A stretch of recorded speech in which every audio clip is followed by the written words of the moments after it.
Êxodo capítulo 17, a gente vai ler do versículo 1, de 1 a 7. Tá? A gente vai fazer uma leitura. Bom, eu separei aqui para a gente poder, para mim usar a Bíblia NTLH, que é a nova tradução na linguagem de hoje. Eu não gosto muito não tenho o hábito, não é que eu não gosto, eu não tenho o hábito muito de usar a linguagem de hoje, mas eu acho que para a gente falar para jovem, ela é um pouco mais contextualizada e vai trazer um pouco mais de elucidação. Bom, eu vou fazer o texto aqui, vou ler o texto de 1 a 7, vocês acompanhem comigo aí, porque pode ser que as nossas versões sejam diferentes, então eu vou fazer uma leitura aqui única. Diz assim o texto: o povo de Israel saiu do deserto de Sim, caminhando de um lugar para o outro, de acordo com as ordens de Deus, o Senhor. Eles acamparam em Refidim, mas ali não havia água para beber. Então reclamaram contra Moisés e lhe disseram: dê-nos água para beber. Moisés respondeu: por que vocês estão reclamando? Por que estão pondo o Senhor à prova? Mas o povo estava com muita sede e continuava reclamando e gritando contra Moisés. Eles diziam: por que você nos tirou do Egito? Será que foi para nos matar de sede, a nós, aos nossos filhos e às nossas ovelhas e cabras? Então Moisés clamou, pedindo a ajuda de Deus, o Senhor. Ele disse: o que é que eu faço com esse povo? Mais um pouco e eles vão querer me matar a pedradas. O Senhor disse a Moisés: escolha entre eles alguns líderes e passe com eles na frente do povo. Leve também o bastão com o qual você bateu no rio Nilo. Eu estarei diante de você em cima de uma rocha, ali no Monte Sinai. Bata na rocha e dela sairá água para o povo beber. E Moisés fez isso na presença dos líderes do povo de Israel. Então deram àquele lugar os nomes de Massá e de Meribá, pois os israelitas reclamaram contra Deus e puseram o Senhor à prova, perguntando: o Senhor está com a gente ou não? Vamos orar. Senhor, obrigado pela tua palavra, que é revelação do Senhor para nós. Aplica essa palavra em nossos corações segundo a tua vontade nesse momento. Ora em nome de Jesus, amém. Está o Senhor com a gente ou não? A revista atualizada traz assim: está o Senhor no meio de nós ou não? Que no fim é a mesma coisa, mas só para a gente ver como é forte essa reclamação do povo de Israel ali em Refidim. Está o Senhor no meio de nós ou não? Será que o Senhor Deus está com a gente? Será que de fato Ele está no meio de nós? Eu lanço essa pergunta para vocês hoje. Vocês acham que o Senhor está no meio de nós? Vocês acham que Deus está conosco ou não? Amém? Bom, eu vou começar aqui com uma história interessante. Bom, interessante para mim, não sei se é para vocês, mas para mim é interessante. Eu aprendi a andar de bicicleta quando eu tinha uns 6 anos de idade. Eu lembro que esse período a gente estava morando numa cidade próxima à minha terra natal, que era uma cidade pequena. Meu pai era político lá nessa cidade, ele era vereador e a gente morava lá. E a gente tinha uma roça e a gente morava na roça, num sítio, e eu aprendi a andar de bicicleta ali. Acho que ali eu aprendi a andar de bicicleta, eu aprendi a nadar. Então eu tinha uns 6, 7 anos de idade quando eu comecei a me movimentar na bicicleta. E ela tinha rodinha. Vocês já viram bicicleta com rodinha, né? Eu comecei a pedalar aquela bicicleta com rodinha, e eu tinha muita vontade assim de tirar as rodinhas da bicicleta. E meu pai falou assim comigo: não, nós vamos tirar a rodinha e você vai tentar andar sem a rodinha. Aí quando ele tirou a rodinha e que eu montei naquela bicicleta sem rodinha, aí eu vi que o negócio era sério. Eu falei assim: esse trem não vai dar certo. Aí eu comecei a ficar com muito medo, e eu falei assim: pai, eu vou cair desse negócio. Aí meu pai virou para mim e falou assim: eu vou segurar por trás do cilindro da bicicleta e eu não vou soltar, pode pedalar, você não vai cair, eu vou te segurar. Eu falei, não, tudo bem, eu montei na bicicleta e comecei a pedalar. Aí teve um momento que eu tinha certeza no meu coração que meu pai não estava mais segurando no cilindro da bicicleta. Por mais que eu soubesse que ele estava segurando, eu tinha no meu coração certeza que ele tinha largado o cilindro. Aí eu pensei assim, cara, ele largou. Aí eu comecei a ficar preocupado com isso, e eu me desequilibrei, e aí eu vi que o chão começou a se aproximar do meu rosto, e eu falei assim, agora literalmente eu quebrei a cara. E foi quando eu senti que a bicicleta firmou. Meu pai nunca soltou o cilindro da bicicleta, ele estava segurando, ele continuava segurando. O fato é que a gente sempre acha que os nossos pais não vão fazer aquilo que eles falam que vão fazer, e a gente sempre duvida do que eles falam com a gente. E assim como eu duvidei da presença do meu pai segurando o cilindro da bicicleta, o povo de Israel duvidou da presença de Deus no meio deles. Esse povo, mais uma vez, parou e perguntou: está o Senhor no meio da gente ou não está? E eles tinham saído do deserto de Sim, e a caminhada até ali onde eles estavam, em Refidim, tinha sido uma caminhada dura, uma caminhada longa. Certamente os pés desse povo estavam cansados, certamente a poeira envolvia o corpo deles de uma tal forma que eles já deviam estar todo grudando, poeira misturada com suor. Com certeza o cheiro já não era agradável mais, porque calor, deserto, poeira, suor, não é uma boa combinação. Ainda mais que eles tinham vários animais junto com eles.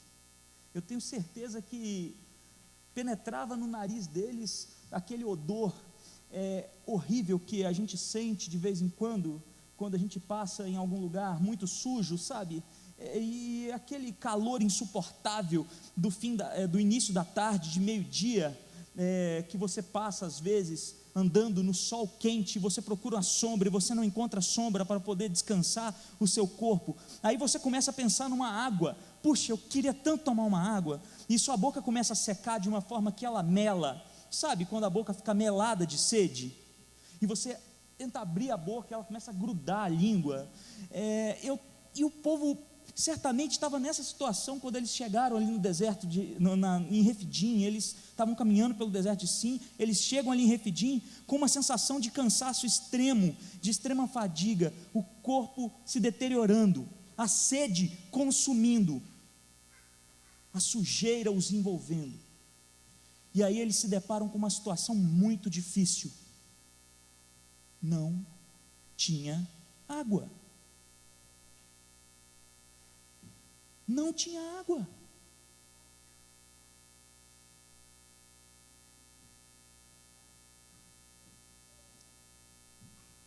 E esse fato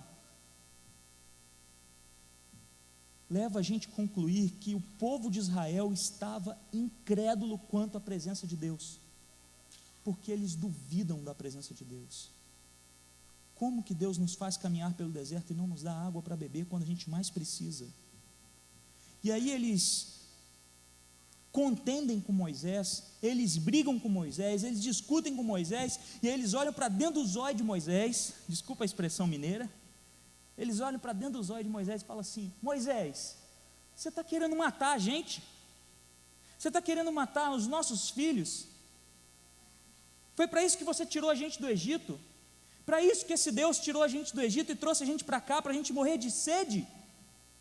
No meio do nada, para matar os nossos filhos e as nossas esposas, para matar o nosso rebanho? Foi para isso que o Senhor trouxe a gente aqui para o deserto?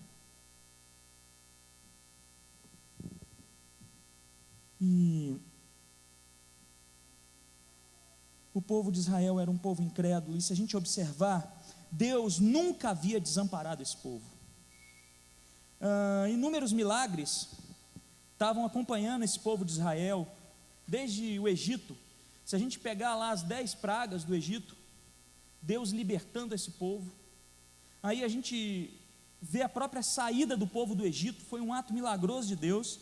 Aí a coluna de nuvem de fogo que acompanhava esse povo durante a jornada, o mar que se abriu na frente deles, depois esse mar se fecha em cima das carruagens dos cavaleiros de Faraó, protegendo o povo. A mão do Senhor estava com esse povo. Esse povo tinha inúmeras bênçãos. Eles já tinham tido um episódio parecido com água, quando eles estavam, um episódio anterior, em Mara. Tinha água, mas a água era amarga, a água não dava para eles beberem. E aí Deus vai lá e transforma a água, e eles conseguem beber. Agora eles chegam num lugar onde não tem água, e mesmo com tantos milagres, era o maná que caía todo dia. As codornizes, quando o povo reclamou que estava com vontade de comer carne, porque no Egito eles comiam carne. Quem gosta de carne aqui? Eu gosto. E o povo não estava comendo carne, porque eles estavam no Egito. Aí eles começam a reclamar porque eles não tinham carne, e Deus manda vir codornizes. Deus cuidava desse povo, mas esse povo era um povo incrédulo. O povo de Israel estava incrédulo quanto à presença de Deus no meio deles. E eu me lembro agora também da história de uma senhora que foi assaltada, e aí o bandido abordou ela na rua, apontou uma arma para ela e falou assim: parada, a bolsa ou a vida? E aí a mulher olhou bem dentro dos olhos do bandido, com uma cara abatida, uma cara triste, e ela falou assim para aquele bandido: tanto faz, moço, pode escolher a bolsa ou a vida, nenhuma delas tem valor nenhum para mim. E eu fico pensando que muitos cristãos, muitos crentes nos dias de hoje têm andado com essa desesperança no olhar, têm andado desesperançados com relação ao que Deus pode fazer nas nossas vidas. Tanto faz escolher a bolsa ou a vida, a minha vida não tem nenhum valor. Eu tenho andado com vontade de morrer, com vontade de desistir. Existem muitos cristãos que estão nesse quadro. E assim como o povo de Israel era um povo incrédulo, e foi um povo incrédulo com relação à presença de Deus, os cristãos de hoje também, por vezes, são incrédulos. Os problemas estão assolando tanto a vida de muitos cristãos, e eu não sei se vocês têm problemas, mas eu tenho problema. Quem aqui tem problema? Acho que todo mundo, né? Todo mundo tem problema. E quando a gente está na adolescência, eu me lembro quando eu estava na adolescência, não faz tanto tempo assim. Não faz tanto tempo. Mas eu vivia em crise existencial. Falei assim: por que eu existo? Eu sou insignificante. Ninguém me ama, ninguém me quer. E por vezes a gente enfrenta crise existencial. E eu me lembro também que às vezes eu comentava com os meus pais, eu falava assim: eu estou mal, eu estou deprimido. E eles diziam assim: isso é coisa da sua cabeça. Levanta essa cabeça e toma jeito na vida. Esse negócio é uma bobeira, isso é coisa, invenção da cabeça do povo. Não existe esse negócio de depressão, não existe problema. Você é uma pessoa forte, você pode. Você é o bom, você é o cara.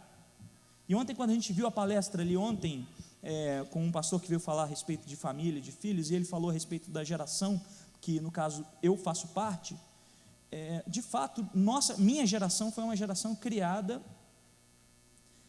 achando que, sendo colocada pelos pais como o máximo, como todo poderoso. Mas da mesma forma que eu tinha problemas, eu imagino que vocês também têm. Na juventude, aqueles que têm a mesma idade, eu sei que tem, os que são mais velhos, eu sei que tem também. E tantos problemas na nossa vida e tantas coisas que tem muito crente que está perdendo a vontade de viver. Tem muito cristão que está caindo na incredulidade de que realmente exista Deus. E tem muito cristão também que, mesmo que tenha certeza que Deus existe, ele também acredita que Deus o abandonou. E muitas pessoas também estão dentro das igrejas e têm vindo para a igreja mais por costume, mais por tradição, mais para agradar aos pais ou aos colegas, ou ao cônjuge ou ao namorado, do que para de fato louvar e servir a Deus. Essa que é a grande verdade. E eu te faço essa pergunta hoje: por que você tem vindo à igreja? Não precisa responder em voz alta. Por que você serve a Deus? Para agradar alguém, ou porque de fato você acredita que existe um Deus? E mesmo Deus tendo operado inúmeros milagres na nossa vida, incluindo o milagre da conversão, mesmo Deus te sustentando, te dando livramentos e te abençoando, ainda assim a gente tende às vezes a acreditar que Deus não está conosco. E esse Deus, diante da incredulidade do povo de Israel, fala com Moisés. Moisés clama a Deus. E Moisés começa a falar assim: Deus, esse povo vai me tacar pedra. Esse povo vai me matar aqui no deserto. Esse povo não teme ao Senhor. E aí, quando Deus entra na jogada, o conflito que existia começa a se reverter. E aí, Deus manda Moisés sair dali, ir até um monte, uma rocha em Horebe, no Monte Sinai, levar com ele a vara que ele feriu o rio Nilo e que as águas se tornaram sangue, lá no Egito, bater na rocha com aquela vara, que dali ia sair água para o povo poder beber, para o povo se saciar. E uma coisa, um fato interessante que eu trago aqui é que a Bíblia, ela nos mostra que a contagem do povo de Israel, que saiu do Egito, era de aproximadamente 600 mil homens. 600 mil homens. Quando a gente conta essa história, e isso acontece comigo às vezes, aliás, quando eu ouvi essa história pelas primeiras vezes, eu fiquei pensando nisso, falei assim, cara, era um acampamento assim, tipo, uns 200 metros quadrados, algumas tendas, umas 500 pessoas, passando sede no meio do deserto. Mas a gente pode chutar que aproximadamente 600 mil homens estavam ali, sem contar as mulheres e as crianças. Se a gente pegar que cada homem tinha uma mulher, e que cada casal tinha só um filho, o que era praticamente impossível, a gente vai ter aí 3 vezes 6, 18, 1.800.000 pessoas, aproximadamente 2 milhões de pessoas estavam no deserto. Chega ali naquele local de Refidim, com sede, com vontade de tomar água demais da conta, de se banhar, e não tinha água para esse povo, e ainda tinha os animais. Era muita gente. Sabe por que eu estou falando isso? Para a gente ter noção do tamanho do problema. Era muita gente. Eu não sei qual a população de Campinas. 1,5 milhão. Era maior que Campinas. Você está ligado aí do tamanho que era esse acampamento? O problema era grande demais. E eu falo isso também porque Deus manda Moisés pegar os líderes ali e ir até essa rocha e bater nessa rocha para sair água. E sempre que eu ouvia essa história, eu imaginava uma pedra assim do tamanho dessa parede aqui, e Moisés batendo o cajado e uma bica saindo dessa pedra para o povo poder beber. Mas se você parar para pensar, uma bica não vai saciar a sede de tanta gente. É muita gente. E outro dia, estudando a respeito disso, eu li que existem estudiosos que defendem que quando Moisés bateu naquela rocha, que era uma rocha bem grande, bem maior do que eu imagino, muita água saiu dali. Saiu tanta água que é possível que tenha se formado um rio com o tanto de água que saiu dali. E essa água foi até o acampamento e circulou o acampamento. Circulou não, porque eles iam ficar numa ilha, né? Mas contornou ali em volta do acampamento, de modo que o povo se fartou de água. Porque Deus não resolve o problema pelas metades.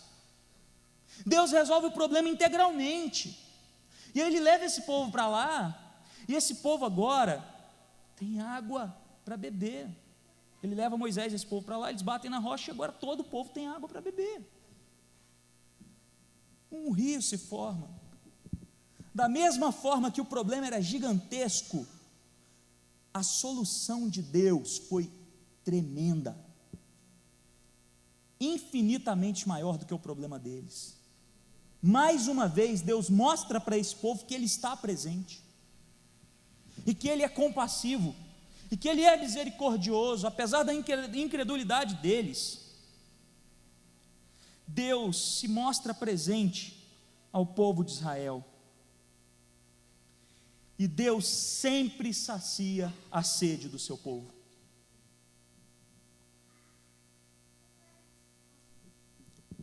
Meus irmãos, se Deus estivesse de fato ausente nas nossas vidas nos tempos de hoje,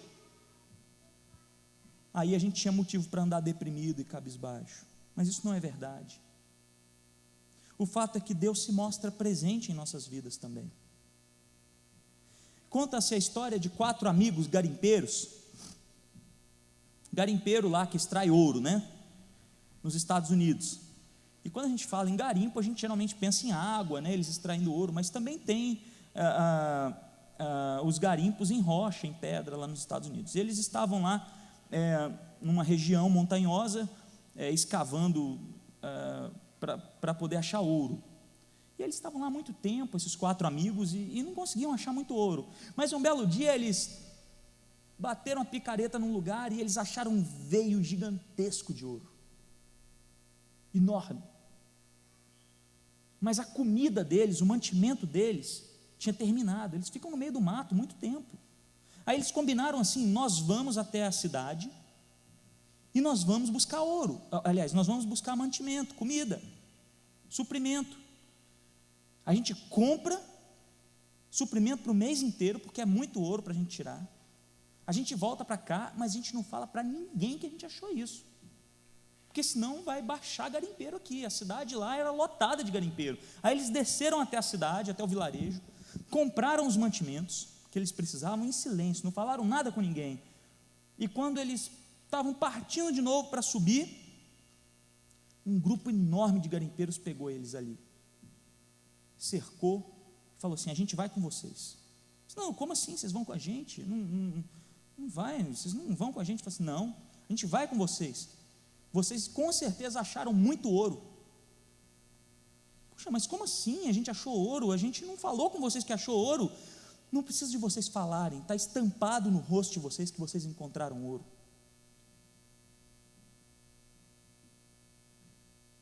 Quando a gente encontra alguma coisa preciosa, a gente não precisa contar para ninguém que a gente encontrou. O nosso olhar demonstra que nós temos uma coisa preciosa. As nossas atitudes demonstram que nós estamos felizes com o ouro que encontramos. E aí eu penso no tesouro mais precioso que alguém poderia ter e pode ter na face da terra: Cristo Jesus. qual tem sido o rosto estampado em cada um de vocês? É o rosto de quem desacredita na presença de Deus? Ou o rosto de quem, de fato, encontrou o maior tesouro de todos? Cadê a alegria estampada no rosto de vocês? E eu vou te falar uma coisa: nós não precisamos temer, nós precisamos confiar.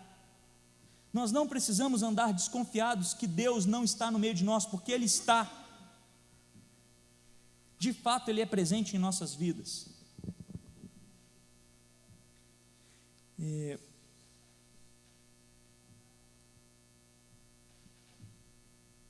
E por mais que você ande por desertos, por mais que chegue o dia que você tenha muita sede, você sabe que você pode ter água para beber.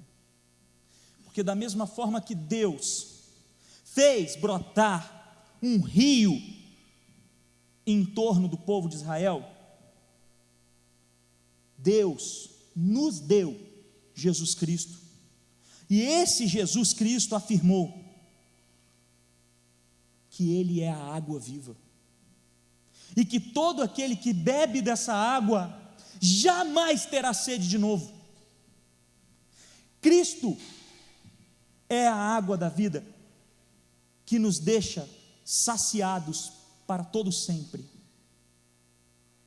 E Cristo ainda diz assim, que quando a gente beber dessa água, que é Ele, um rio fluirá dos nossos corações, rios de águas vivas fluirão dos nossos corações. E a partir de agora, nós temos essa água da vida conosco, que é Cristo Jesus, e nós podemos dar essa água da vida para outras pessoas beberem. Nós cristãos não estamos mais no deserto passando sede, nossa sede foi saciada definitivamente. E por mais que nós tenhamos problemas, por mais que nós tenhamos dificuldades, nós precisamos entender e crer que Deus sacia a nossa sede o tempo todo. E nós devemos pensar que existem pessoas que ainda não encontraram esse Jesus.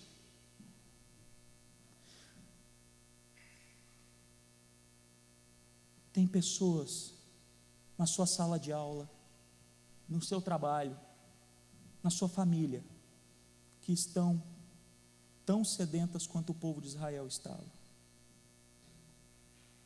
Tem pessoas carentes de tomar dessa água da vida que flui agora do seu interior. Nós precisamos pregar o amor de Jesus para as pessoas.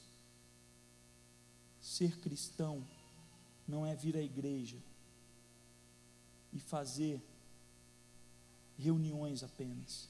Ser cristão é ser cristão em todos os momentos da sua vida. É mostrar para aquele seu colega de escola que você é diferente, que você não sente sede mais,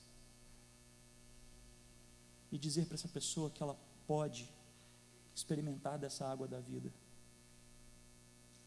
Por isso eu lanço esse desafio a vocês: vivam a vida de vocês como discípulos de Cristo, e vivam a vida de vocês para fazer discípulos.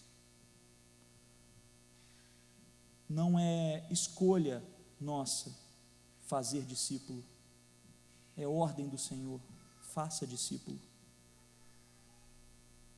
É dever do cristão fazer discípulo, é nosso dever pregar o Evangelho.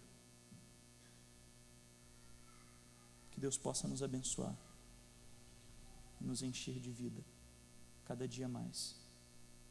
Vamos orar mais uma vez. Senhor Deus, louvado seja o Teu nome, porque o Senhor sacia a nossa sede de uma vez por todas. Louvado seja o Teu santo e bendito nome, Pai, porque em Cristo Jesus nós somos hoje mais que vencedores. Obrigado, Deus, porque o Senhor tem cuidado da Tua igreja, cuidado do Teu povo. E eu quero clamar, Pai, aqueça os nossos corações nessa noite, Senhor, de modo que a gente saia daqui, ó Deus, com uma vontade tremenda de pregar o Teu Evangelho. Ó Deus, em nome de Jesus, nos usa, Pai, como sal, como luz, ó Deus, como ferramentas do Senhor, ó Deus, para, ó Deus, reforma desse mundo que está caído. Nos usa, Pai, em nome de Jesus, para pregar o Evangelho para as pessoas. Nos usa para fazer a diferença onde estivermos, ó Deus. Nos dá, ó Deus, domínio para termos honestidade, para termos, ó Deus,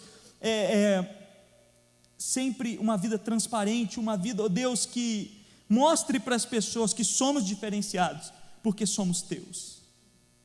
Pai, em nome de Jesus, tira dos nossos corações, Pai, em nome de Jesus, tira dos nossos corações todo o medo que nós temos de pregar o Evangelho, porque por vezes isso é uma coisa que passa no meu coração, medo de pregar a Tua palavra, medo de que eu possa ser excluído do meu rol de amizades, porque eu sou fiel a Ti, temente ao Senhor. Tira esse medo de nós, e nos ajuda, Deus, a entender que nós devemos fazer discípulos. Nos dá, ó Deus, assim, nos dá confiança para pregar a Tua palavra, Senhor. Ser com Tua igreja, ser com Teu povo, em nome de Jesus, amém. Amém. Bom, irmãos, eu quis trazer essa palavra para vocês hoje, com o intuito de desafiar vocês, não que vocês já não sejam desafiados todos os dias, mas mais uma vez desafiar vocês a evangelizar e a trazer pessoas para o nosso meio.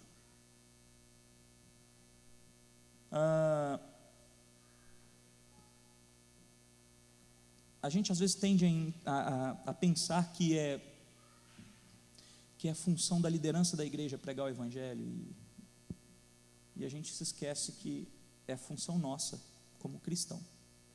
O líder da igreja não prega o Evangelho porque ele é líder, ele prega o Evangelho porque ele é cristão, ele é crente, ele é fiel a Deus, da mesma forma que cada um de vocês. Eu queria deixar um desafio mesmo para vocês. Comece a pregar a palavra de Deus para aquele colega, para aquele amigo seu, para aquele familiar. Lembrando aí do mês da família, eu não sei quanto a vocês, mas eu tenho, a minha família inteira não é cristã, e eu tenho um desafio muito grande de pregar o Evangelho para eles.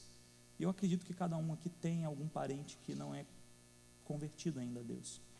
Comece a pregar o Evangelho, comece a orar por essa pessoa. Se você tem colegas aí da sua idade, comece a convidá-los para vir participar aqui conosco. Traga gente para participar aqui dos trabalhos aqui da Identidade Jovem, tão bem organizado. Deus possa usar você cada dia mais. Alguém tem alguma pergunta, algum comentário a fazer? Queria abrir esse espaço? Não? Então valeu. Desculpa, eu falo muito.